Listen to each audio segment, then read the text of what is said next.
Hi everyone, it's Lauren and I'm bringing you a keto or low carb Thanksgiving menu. And we're going to start with an appetizer. It's super simple and it's going to be my cranberry and pistachio baked brie. And this is a gorgeous appetizer if you're hosting your own Thanksgiving or any holiday party really. You're going to start off with a piece of parchment paper on a baking sheet, and simply you just need a wheel of brie cheese.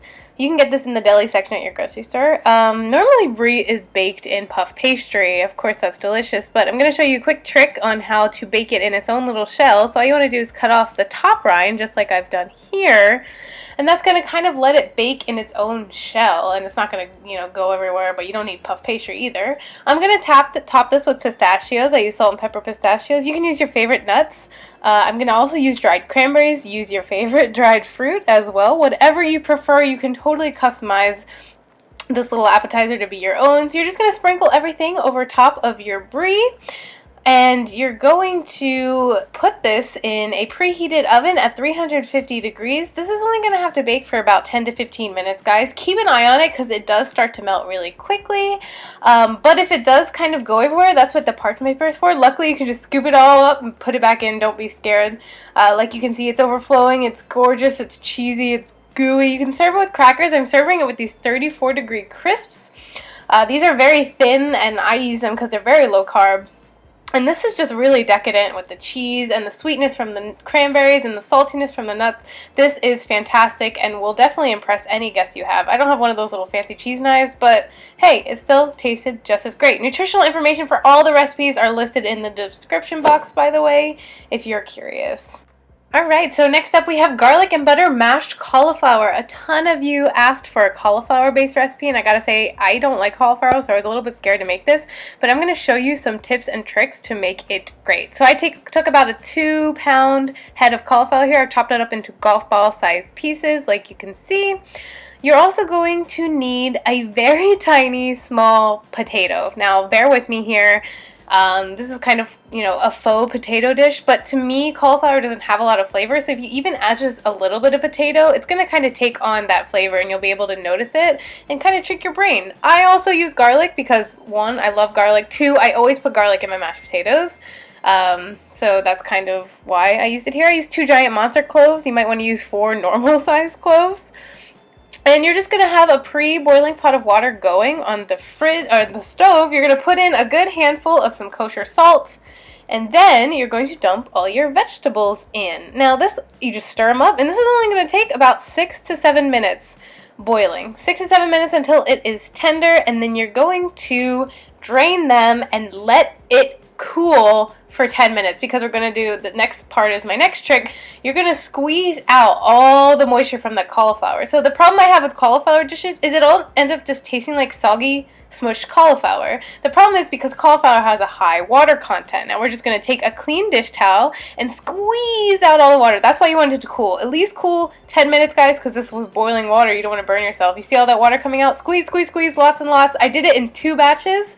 You can see in my pot now, I've put back in that pot that I boiled everything, my 2 lumps of cauliflower. Look, it even looks like mashed potatoes already. My little potato, the garlic was in with the cauliflower, I didn't even separate it.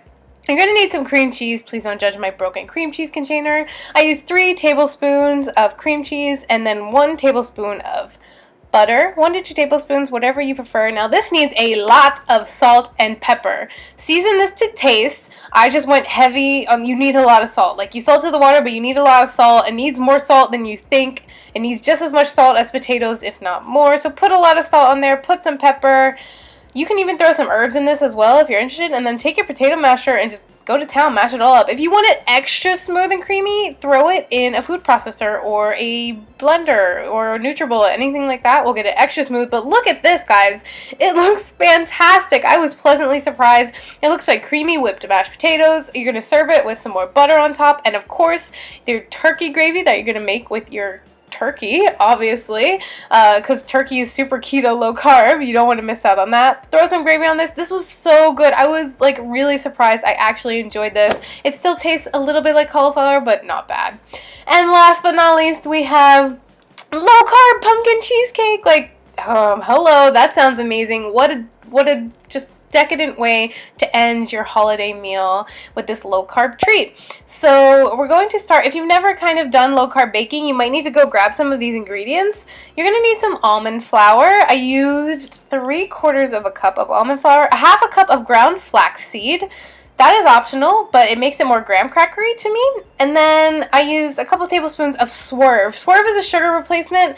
You can use stevia, you can use Splenda, whatever you prefer, but Swerve is 1-to-1 to sugar. That's why I like it. You can buy it on Amazon, but Whole Foods has it as well. All of those things, even almond flour, flaxseed, you can find in your normal grocery store, just an FYI. I threw in some pumpkin pie spice and some butter. And you're going to mix it up like a crumb crust, and it's not going to look like a dough. I'm going to put this in an 8-inch baking dish. I don't have like a springform pan, so I just throw it in like a cake pan that has a removable bottom. You want to spray that a little bit so the crust does not stick. You're going to push it down. After the fork, I used a measuring cup to kind of spread it all out, get it in an even layer, and push it up the sides a little bit. You're going to put this in a preheated 325-degree oven for just about 10 to 15 minutes. You want the edges to get nice and toasty. You actually don't have to bake it, but I kind of like the toasty nut flavor. We're going to make the filling in your mixer bowl, or you can use a hand mixer or even mix this by hand, but I'm using my KitchenAid. So I've got 8 ounces of cream cheese. I've got more Swerve. I've got a cup of pumpkin puree. Now that is not pumpkin pie filling. That is pure pumpkin puree. And then pumpkin pie spice. So you're just going to whip that up until it's all gorgeous and fluffy and pumpkin-y and delicious like this. It smells so good. It smells like cinnamon and nutmeg. And then I'm like little Martha Stewart over here. I made my own whipped cream out of heavy whipping cream because that has a lot less of carbs than, you know, traditional Cool Whip or anything like that you might use. But go ahead and use that. I honestly just took a cup of whipping cream and whipped it with a whisk for about 10 minutes and made cream. You're going to fold that in so you get this really nice mousse, cheesecakey, light texture. It's a gorgeous no-bake pie. So look at how beautiful that is. And all you're going to do is take your pre-baked pie shell that I have here. You see how my edges got a little bit toasty? So good. You're going to put that filling in there, dump it in, and spread it out so it looks fantastic. This makes it actually a pretty thick cheesecake pie, or whatever you like to call it. It's very substantial. It's a great dessert, honestly. I would just make this for myself again. And if you don't want to get all the stuff for the crust, guys, you can just make the mousse and like serve it chilled in dishes. That would be fantastic. Like, this was delicious, okay? So you're just going to cover this and put it in the freezer for a couple hours. I'm going to leave mine overnight. Well, obviously I filmed this, but I'm going to leave it overnight for Thanksgiving. Look at it. Look how thick, and look at that crust. It looks like a graham cracker crust, right? If you want to be a little bit naughty, throw some Ready Whip on top, or Cool Whip, whatever you prefer. A little bit of whipped cream never hurt. And dig in, guys. This was luscious. Even my boyfriend loved it. So guys, happy Thanksgiving. I hope you enjoyed my 3-course tasting menu. And if you have any questions or any, comments, please leave them down below. Let me know if you tried these recipes. I'd love to see your recreations. Tag me on Instagram. Guys, enjoy your time with your friends and family, and thank you so much for watching. Bye!